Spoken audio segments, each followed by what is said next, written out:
What's going on with today's video? Is Apex Legends video. Today's title is the best console settings for Apex Legends Season 5. So today's is a pretty special video because I get to share my settings after a poll that I made in the community tab. You guys wanted me to make a settings video, so here it is. There's been a lot of changes in from Season 4 to Season 5, and I'm pretty excited to show those changes and just talk about sensitivity, FOV, and just things that you could change that are going to help improve your game overall. So let's get right into it. All right, so we're just going to go over the stuff that I haven't changed, and the things that I have changed, I'll describe why I changed them, and just give you guys a reason, and just try to go in a little bit more in depth of why I consciously did that decision. So all right, so we're going to start with the gameplay tab. Interact prompt style, I have it on compact. So pretty simple. Button hints on, crosshair damage feedback. I changed this from Season 4, so it used to be, I believe, at X or something like that. No, I don't think. Actually, I never changed this. I'm sorry. So crosshair damage feedback is X with shield icon. Now damage numbers, I have it at both. This is what I changed. So the reason I changed this, I used to have this at stacking, but the reason I changed this is just personal preference. I wanted to kind of be able to understand how low a person was based on the numbers. And I'm not gonna lie, whenever it's stacking, it shows really how badass how badass the laser was. So if you're able to laser beam someone, it really just stacks those numbers. So it's pretty cool, and I wanted to change that. Sometimes the game gets a little boring as far as repetitive wise, so that's why I changed it. Nothing too crucial here. Now ping opacity, I have this at default. Obituaries, I have it on. Minimap rotation, I have it off. Weapon auto cycle, I know a lot of people that have this on. Pretty much all this does, I'm going to read the description, automatically attempts to cycle the next primary weapon when ammo is depleted. So whenever you run out of ammo, it automatically swaps weapons for you. I just like to have this off. I've never had an issue with it. If you guys are having trouble and you guys are dying because of this, you probably want to have this turned on. Auto sprint, I have this off. Double tap sprint, I have this off. Incoming damage feedback, I've always had this in 3D, never changed it. Taking damage closest death box menu, I have this off. Now this is a crucial one. If you guys have this on, whenever you guys take damage and you guys are looting, it's going to automatically close whatever you were looting. So it's pretty annoying, and I'm so glad that Respawn was able to add this setting. And it's definitely a disadvantage to have this on, so make sure to have this off. Streamer mode, I have it off. Usage sharing disabled. Colorblind mode, I know this is a big one in a lot of the community, especially like higher level. People start noticing differences. I think it's just personal preference in my opinion, but if you guys are struggling to hit your shots and you guys want to see the target way more clear beyond the iron sights like red dot, or the sights are usually red. This is pretty much going, if you go to Protonopia, I believe that's what it's called. I don't think that anybody else uses the other ones. I believe the Protonopia is the one that everyone mainly uses. So this is just going to change the reticle color, essentially, from red to yellow. And supposedly it helps a lot of people out. If you guys want to try it out for yourself, it comes down to personal preference in my opinion. I've never had an issue with hitting my shots, so I have it off. Subtitles, I have them off. Subtitle size normal. Enable accessible chat features. Enable accessible chat features, I have this off. Convert incoming voice to chat text, I have it off. All right, so now that we talked about gameplay, let's go into the controller settings.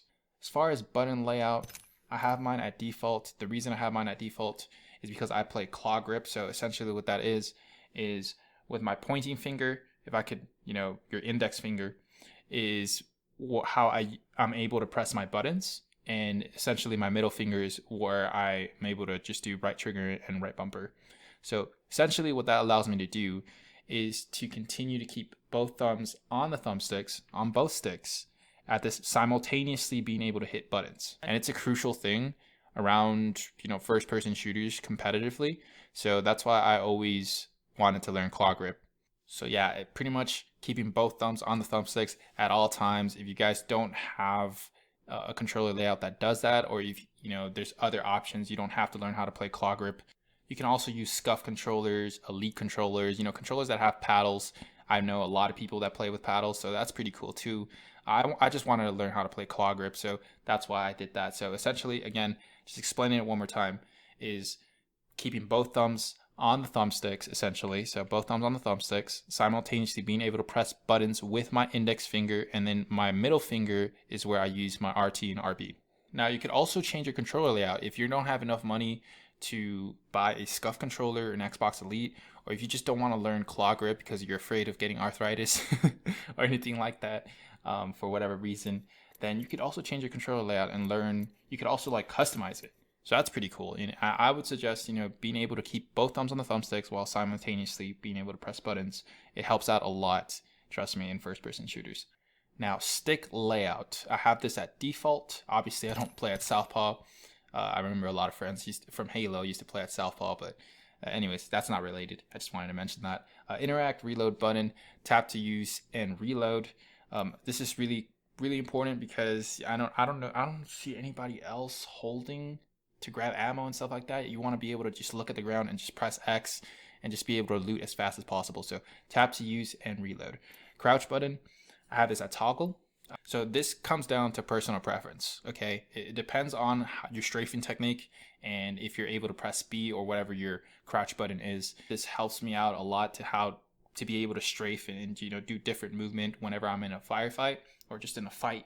Gunfight. Comes down to personal preference. I know for a fact that when I played in Halo, I used to have this on hold, but now at this point I have it at toggle. So it's not one of those games that I feel like it's super crucial to have it on hold. So I just have it on toggle. And again, it depends on your strafing technique. So just personal preference wise. All right, aim button. I have this at hold. Trigger dead zones. If you're coming from PUBG, obviously, if you are coming from PUBG, you probably want to have this at toggle because I know in PUBG you just press LT and it zooms in for you. So, or if you're coming from Blackout or any other first-person shooter that doesn't involve having toggle on it, then you probably want to have this at hold. Trigger dead zones. I have this at default.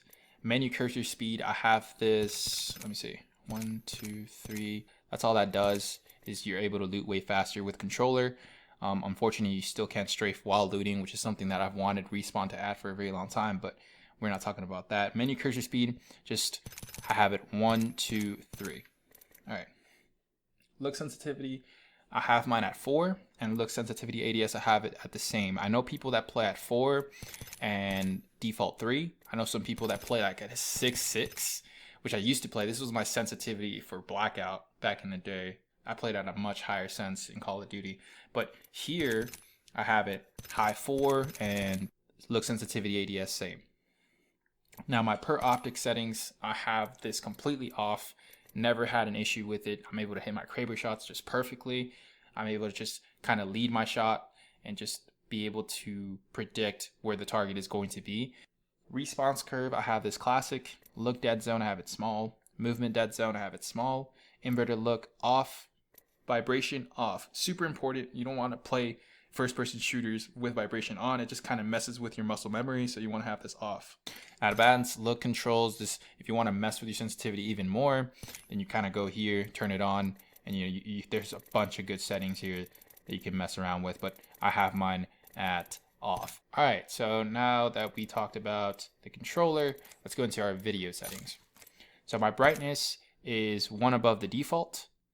The reason I have it 1 above default is because there's certain parts of the map that are a little dark, and I like to have my screen as bright as possible. Since I play it on monitor, it doesn't really bother me that much. But if you're playing like at a darker TV or like a darker monitor, you probably want to raise this up a little bit much higher. So depends on what you're playing on. But I have mine 1 above default. Now this is the big one, FOV. I used to play, if you guys have been following the channel for a while, I used to play at an 80 FOV for a very long time. And I was playing it on a monitor, and I never changed it because it never bothered me to the point where I wanted to change it. But guys, I definitely encourage you guys to change your FOV. It's definitely helped out my game a shit ton, like a lot, no joke. And it's just helped out a lot. FOV change. It's going to take you some time. It's going to take you some games to get used to. and you might feel a little nauseous depending on, it's going to depend on the person.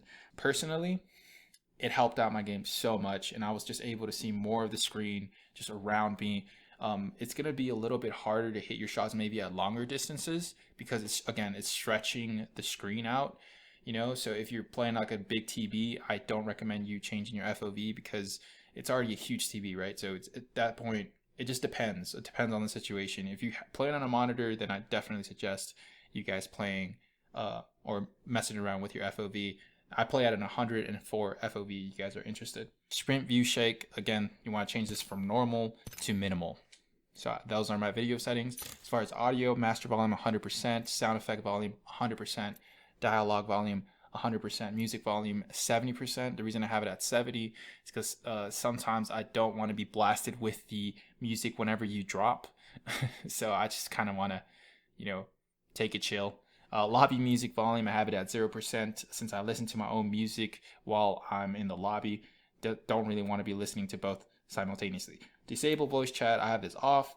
Convert incoming voice to chat text, I have this off. Alright, so hopefully you guys enjoyed this one. If you did, please make sure to like, subscribe if you guys haven't. Hit that notification bell, that way you get notified whenever I upload a video. Please guys, leave a like. It helps promote the video. For some reason, it helps get more attention. So if you're able to leave a like, I really do appreciate it. If you have any questions, comment down below. Now, if you're looking to purchase Apex coins, the link will be in the description as always. Help support the channel and you save yourself some money. And I'll talk to you guys in the next one. Peace.